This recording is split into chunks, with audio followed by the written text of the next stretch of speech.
in the left hemisphere, okay, in the temporal lobe, there was an area that, when damaged, produced a different type of language disturbance. Wernicke's patients had great difficulty understanding spoken or written communications. They could speak quickly and easily, but their speech sometimes made no sense. It was more like gibberish. Okay? So autopsies of these patients' brains revealed consistent damage to an area to the left temporal lobe that today is called Wernicke's area. Those are two specific areas of the brain, specialized areas devoted specifically to a certain function. So here we go, Broca's area right here, Wernicke's area right here. Both on the left side of the brain, okay? Broca's area, you're deciding to speak, and if it's if it's broken, you can't do it anymore, okay? That's how I remember that.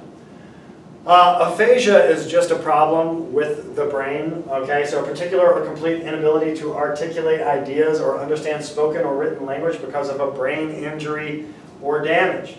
So we have Broca's aphasia, is known as expressive aphasia, and then Wernicke's aphasia is known as receptive aphasia. Let me show you a video. Let's see if I can do this really quickly. Maybe. I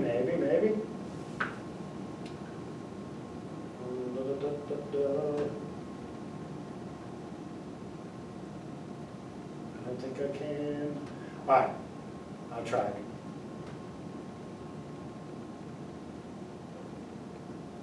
Hold on a second.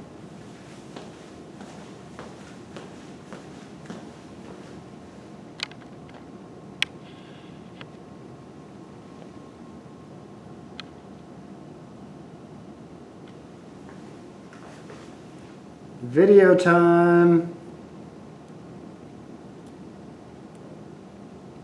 Maybe not.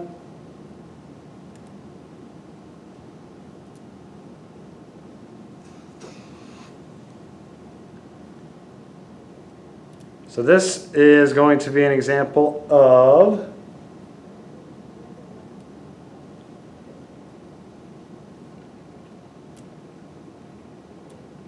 maybe. Dang it. Thanks. And say baseball. Not gonna work.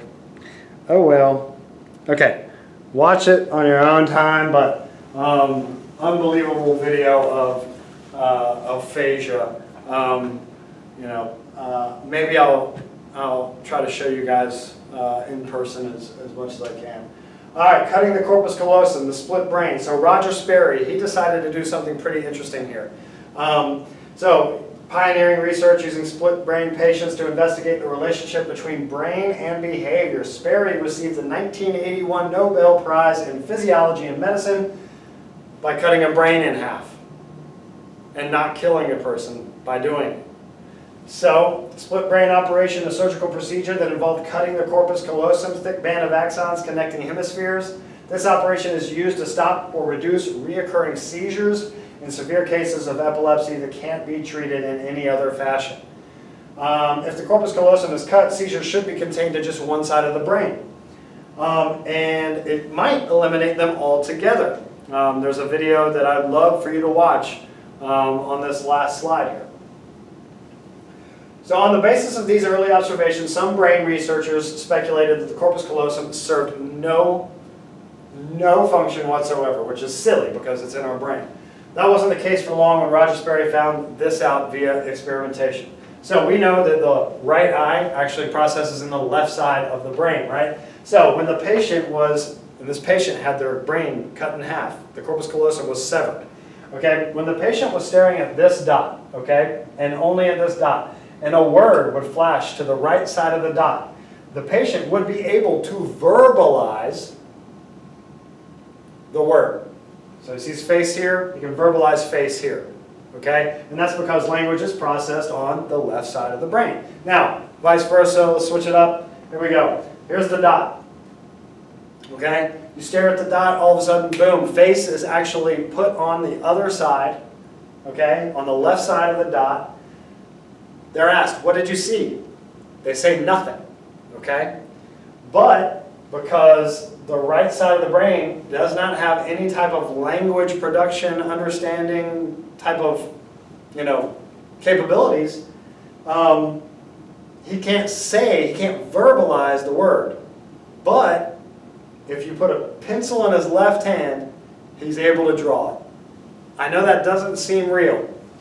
Search it up. Okay? There's a video on YouTube which is unbelievable to watch. Okay?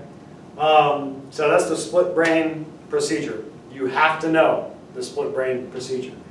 General functions of both sides of the brain, we just put it on here for you. Check it out if you'd like to, nice visual.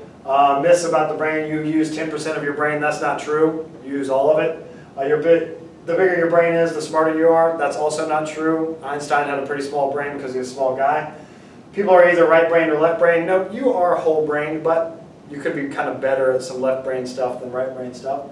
Your brain can't make new cells. They definitely can. Listening to classical music makes you smarter. Not necessarily. That's just a socioeconomic indicator. Brain damage is always permanent.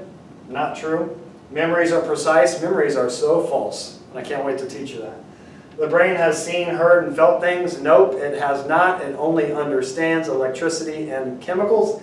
And we see the world as it is. That is not true. Objective reality is not possible for us, right? Objective reality can't exist for me. My reality is not your reality. I've had a different experience than you. My brain processes stimuli different than you. We cannot see or understand objective reality. Subjective reality, yeah, we got that one. So, myths of the brain. All right, brain diagram, there it is. There's all the structures of the brain in one place that we're going to go over. All right, thank you guys.